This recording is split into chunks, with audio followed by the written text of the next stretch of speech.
It looks delicious. Well, I'm sure there were lots of ice creams being consumed last week with the top temperatures, probably top temperatures and hot temperatures we had. Lily, just confirm to us, how hot actually was it? Well, it was very hot, and I think those people who struggle in the heat will be grateful that it's dropped off a little bit this week. Still warm, but nothing compared to what we'd experienced. Today, we've had highs of around 20 degrees, so that's a whole 10 degrees less than our hottest day that we had in Guernsey, where temperatures reached around 30 degrees, and actually even warmer in Jersey. We had highs of 32 degrees, so really very hot. Now, as I say, things a little bit calmer, not quite so hot, but it is still actually around what we'd expect for this time of year. This is around the average, and temperatures later on in this week could get a bit higher, still into the mid-20s. And actually so warm were our temperatures last week that it was officially a heat wave. That's because we had more than 3 days where temperatures reached 28 degrees Celsius or more. So in Jersey, we did experience that. In Guernsey, temperatures weren't quite as hot for so long. They were hot on one day, but not quite 3 days. So Guernsey didn't quite get a heat wave. So quite a drop in temperature in just a few days. Why is that? That was all to do with the wind, Alex. We had southerly winds bringing us those warm temperatures, but when the wind switched to a more westerly flow, that just caused our temperatures to drop off. And we can see that on this chart here. This was a very hot day where temperatures reached more than 32 degrees. We can see on that peak, but notice as the winds swapped around, there is the drop off. And actually that was a drop of around 4 degrees in less than an hour, all to do with the westerly winds moving over the slightly cooler sea. Well, I'm enjoying the balmy evenings because it means being able to get active outside.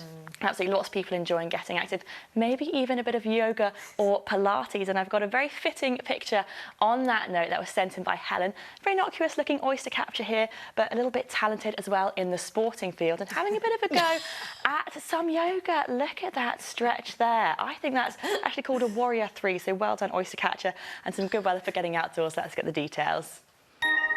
Well, it has been an improving picture brightness-wise today. We started off with some cloud around for some of us, but then the sun came out into the afternoon. And for those of you who struggle in the very hot weather, you'll be grateful for the temperatures, which have dipped back down slightly closer to average for the time of year.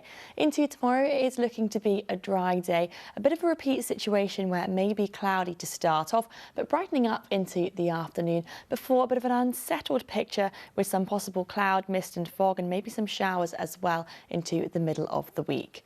Back to this evening though, and bright skies turning to clear skies overnight, with the dry weather staying with us. The winds light to moderate coming in from that westerly direction, and there could well be just some cloud making an appearance as we head towards dawn, with minimum temperatures there of 14 to 15 degrees. So the cloud lingering, meaning that first thing tomorrow it could be a little bit of a grey and cloudier start, but we are expecting that cloud to break up and thin out throughout the day, giving us some brightness and some sunny periods into the afternoon. Feeling actually a little bit milder and warmer tomorrow, highs of 21 to 23 degrees, and the winds a touch lighter as well, down to a force 2 to force 3 into the afternoon, with that high UV of an 8.